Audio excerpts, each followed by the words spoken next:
Jesus is the Son of God. He traveled around teaching. He taught math, science, PE. All right, you got me. Basketball wasn't around back then.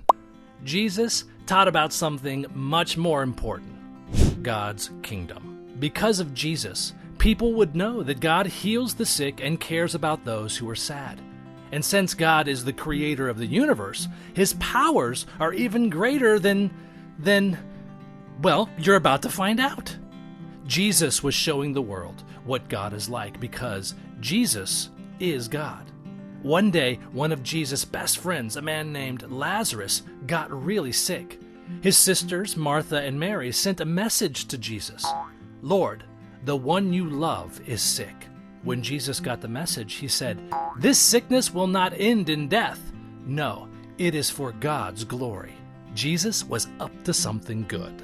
Instead of rushing to Lazarus, Jesus waited 2 more days. Then he told his disciples that Lazarus had fallen asleep and he wanted to go wake him up. The disciples were happy because they had bought a bunch of get-well balloons and they were afraid they would deflate. Scratch that. Balloons hadn't been invented yet. The disciples were happy, though. They thought if Lazarus was sleeping, that meant he wasn't dead. Maybe he was even getting better. But then Jesus told them that Lazarus actually was dead. Why would Jesus say Lazarus was sleeping when he knew Lazarus was dead? Because Jesus is God. He knew he could wake Lazarus up. And by waking him up, many people would see that he has power over death. So Jesus said to his disciples, "For your benefit, I am glad I was not there. Now you will believe. But let us go to him." When Jesus and the disciples got to Lazarus' home, they found out he had been dead and in a tomb for 4 days. When Martha ran out to meet Jesus, she told him that she wished he had been there to help before he died. That means she believed he had the power to stop death, but not necessarily the power to reverse it. Then Jesus told her that Lazarus would rise again. Martha was a Jew, and most Jews believed that God would raise people from the dead in the future sometime. So she thought he was talking about that. But then he said, "I am the resurrection and the life. Anyone who believes in me will live even if they die." Martha believed him. So did her sister Mary. But they still didn't understand what was about to happen. The sisters were sad that their brother had died.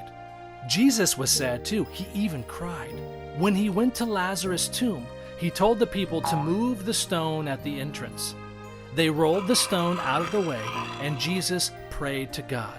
Then he shouted into the tomb, "Lazarus, come out!"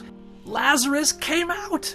He was still wrapped in his burial clothes with strips of cloth around him, but he was totally alive. You better believe Jesus has that kind of power.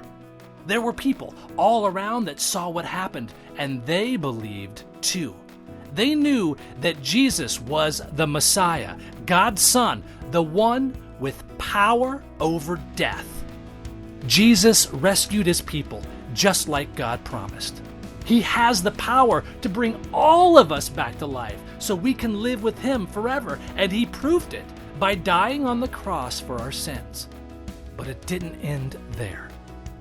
After he died, he rose from the grave himself. We can celebrate because Jesus has power over death.